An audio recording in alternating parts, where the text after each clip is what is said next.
Thank you, and good morning. Before I start my remarks that I've prepared, I have to tell you I was extremely nervous.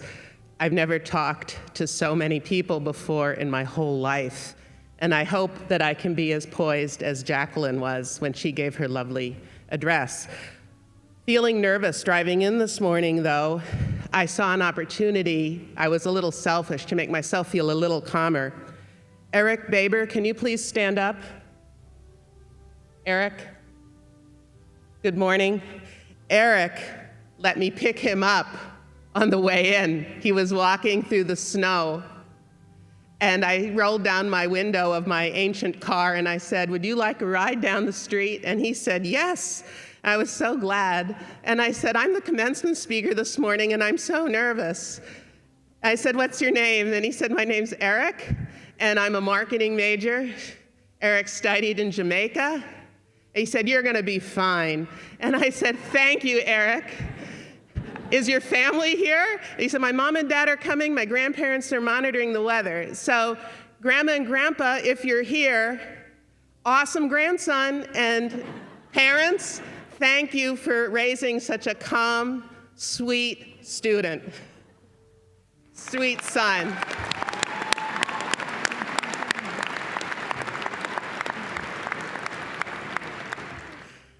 I feel better now, thanks, Sarah. Okay. And thank you to Provost Elrod for her kind introduction of me. Good morning and welcome, graduates, family, and friends. In preparation for my remarks this morning, I did a rough calculation of how much time I have spent in lecturing and teaching while a faculty member at UW-Whitewater, and it clocks at over 480,000 minutes. That's a lot, but I'll tell you that the opportunity to address you this morning is among the most precious of these minutes. It is a delight and an honor to be with you graduates this morning and to celebrate this milestone with you. You know, perhaps my favorite course to teach is English 101. For those of you who might not know, this is a first-year English literature and composition course. Most undergraduate students take this course, or one similar, to satisfy part of the requirement for communication skills in the general education program. I like teaching it because it is my opportunity to get students off to a good start in their university studies. This fall semester, all of my English 101 students were recent high school graduates. So I asked them, since they have also recently participated in a commencement exercise at the end of high school, what do you think the December 2016 graduates of UW-Whitewater would like to hear me say?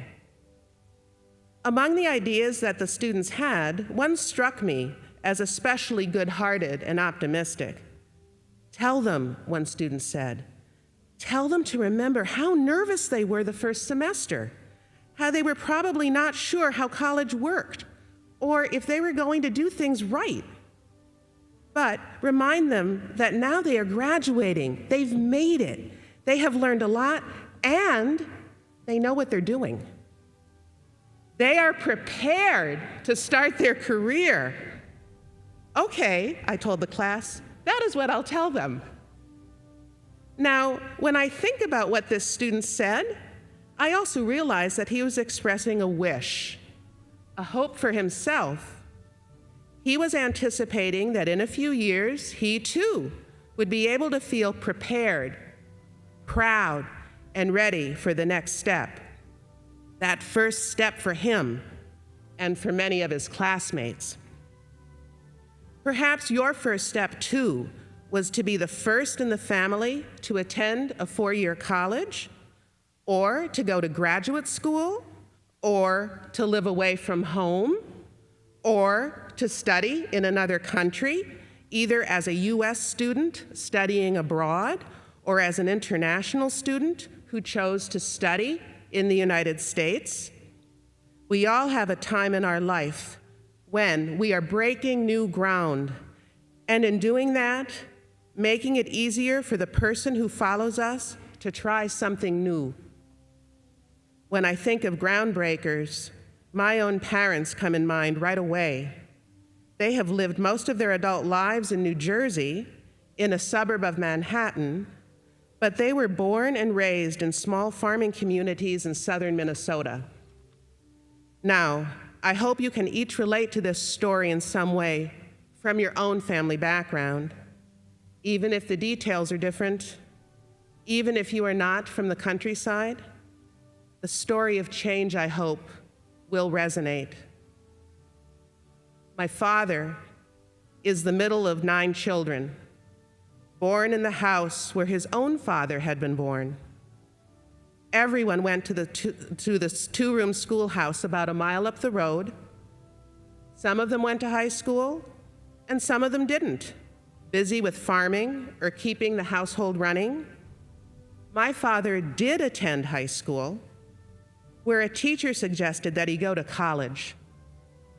For my father, who at the time would be described as a farm boy, the notion of going to a 4-year college was about as realistic as becoming a millionaire. At that time, young men from the countryside didn't do that. Only those from town went to college. Nevertheless, he talked to his father, my Grandpa Huss, who agreed that my dad could go if he held down a job to help pay tuition, and if he came home on the weekend to pitch in on the farm. So my dad did it, but he was in for a shock. Living in the city, juggling work and classes, trying to fit in at school and at home, going to the farm on the weekends, all made for a difficult year. But he did it, and he graduated 4 years later. Then, when he began working in insurance and finance, he found his boss to be a mentor, someone who could introduce him to the world of business, not just the technical aspects of his career, but also the insider's protocol, which type of suit to wear, golfing, corporate small talk, those ways of fitting in that were new to him.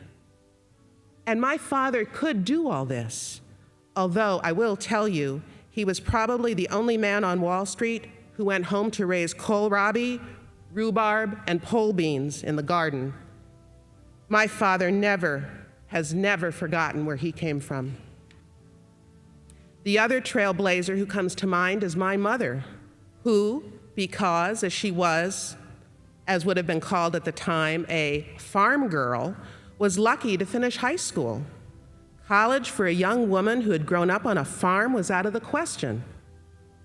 When my mother graduated from high school, she convinced her parents that she could work as a secretary in the cities and live at the YWCA. My Grandpa Schmitz told her, "You can always come back home." And although she visited home, she never did move back. She met my father, married, and after they started a family and moved, ultimately to New Jersey, she went to college. A mother of 4 going to night school for 10 years to earn a bachelor's degree. My mother, like many mothers, was a superhero. By day, running the household, volunteering at our school, sewing clothes, and putting dinner in the oven on the nights that she was home. And she was doing her homework and studying while babies napped, or while kids were out of the house, putting dinner in the crock pot for the nights she was on campus, transforming herself by night into a star student. And when I was a little older, sometimes she would take me to the university library. We looked through her college textbooks. By doing this, my mother was apprenticing me into the academic world that she was entering herself. When she graduated summa cum laude with her bachelor's degree, my family cheered as we heard her name, Marlis. And my father was so proud they had done this together. My parents were the first, and they set an example for my siblings and me. They took steps that others raised in their same circumstances did not or could not take. When I meet UW-Whitewater students, I think, you could be just like my father, the first in the family to go to college, to leave a way of life that is traditional in the family, that is comfortable, to try something new.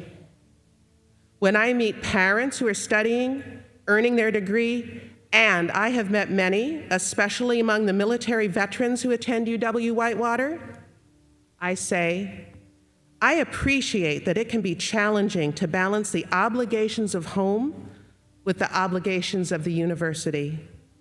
Still, I know how proud I was as a child because I saw my mother going to college throughout my childhood.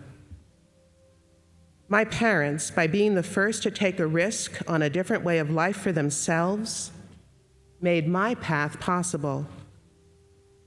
In my career as a teacher, I have tried to honor my parents in respecting that you, as students at UW-Whitewater, are also making choices, trying something new, becoming a new person. Although it is not always easy to be the first in the family to do something new, I hope that you have found exhilaration in facing that dare. Graduating class of December 2016, close your eyes for a moment.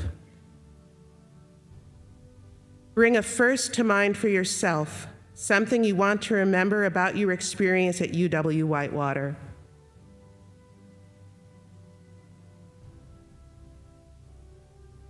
Open your eyes.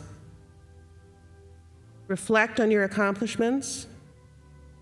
Take measure of the challenges you have faced. Recognize how facing them has made you stronger. You are the inspiration for those who follow you, such as my English 101 students this semester who have faith in you and your preparation for success. You are as ready as you can be to take that next step to inspire others by the choices that you make, which in turn will contribute to our community, society, and world. In the words of American essayist and poet Ralph Waldo Emerson, do not follow where the path may lead. Go, instead, where there is no path and leave a trail. Graduating class of December 2016, you have prepared yourselves. You are ready to break new ground. Thank you.